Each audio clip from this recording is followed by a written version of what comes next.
welcome back to the Slimefun tutorial with your host Boomer. Today I am very excited and happy to finally be able to bring you the Villager Utilities add-on by Apeiros. I love this thing. I've gotten to spend a lot of time in it, and I've really come to appreciate just how well built and balanced this is. Now, Villager Utilities has 4 different ones that we're going to talk about here. Why don't we open up the guide instead? We have the Villager Cure Wand. This will allow you to take a zombified villager, and same thing as hitting it with a villager, the pill. This will instantly cure them. The next one we have is the nitwitifier. Now, it won't work on mobs, on villager nitwits that are summoned, and apparently villager eggs and villager breeding aren't producing nitwits currently at the moment. I tried literally placing over 1,000 villager eggs and got 0 nitwits, and I've been breeding for hours and I've gotten none. I checked with Mojang. There's multiple bug reports open in every single version after 1.14. I don't know what it is, but I've not been able to get one to come in. So we had to go out in the world and find one that we'll test in a little bit.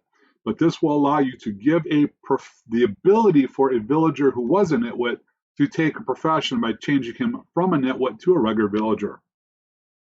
The Villager Trade Wand will allow you to take a newly acquired profession villager, whatever that profession is, and be able to cycle their trades until you find one that you want.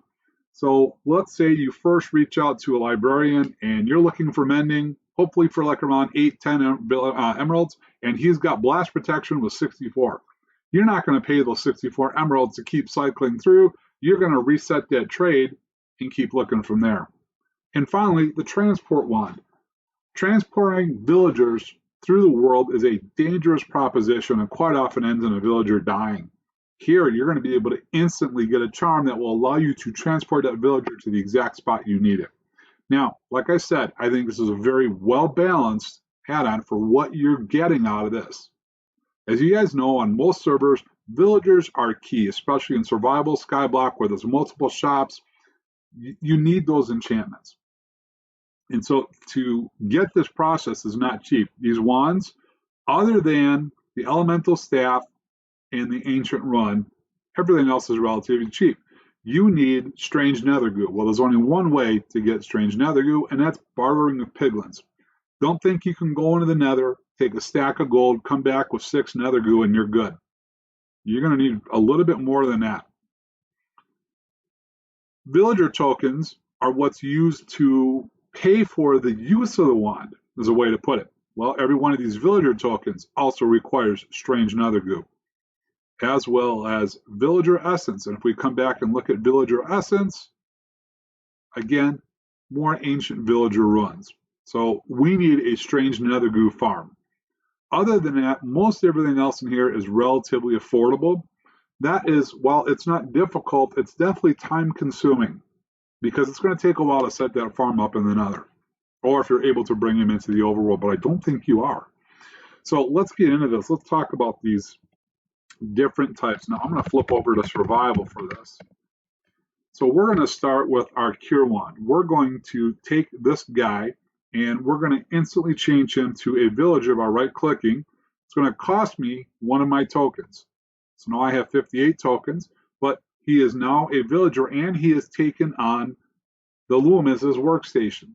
So if I want to trade with this guy, I can see my shepherd here. Look at this. He's got 12 wool for an emerald. Okay, well, he's raised his prices a tiny bit, but you know what? It saved me from having to try to cure him using, a golden apple and a splash potion. He's all good to go. So he's number 1. Number 2, the Transport Wand. Let's do this. Let's spawn in a villager. And we're going to right-click him.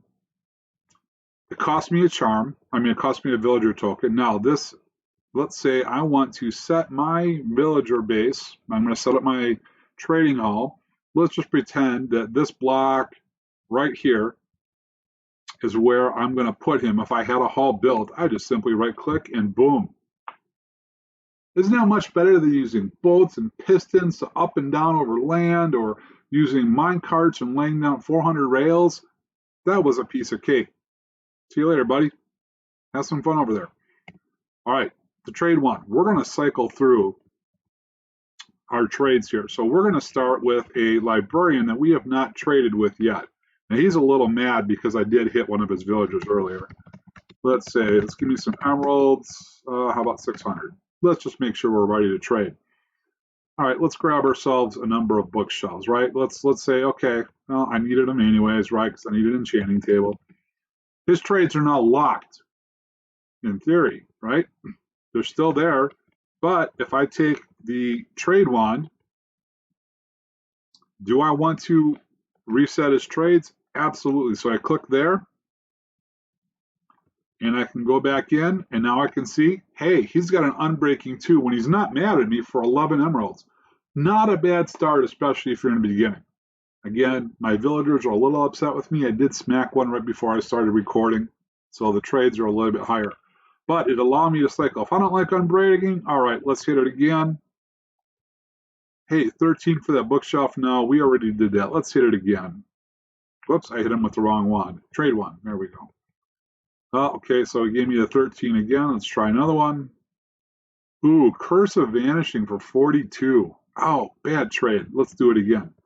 Now, again, I am paying for a token every single time. What do we got? Riptide 3. So it would have been 20 to begin with. Not bad, but you get the idea. Now, the reason why I had to confirm that I wanted to do this because he already had set trades. So the game says, hey, if you've already got a great trade, are you sure you want to do this? Because as soon as you click on here, his trades are reset. This guy I've not traded with, so I don't get that command. So I've got beetroot at 19 emeralds. I don't want beetroot. What, can I get something different? Well, I got carrot at 26. Not the greatest. We'll try one more.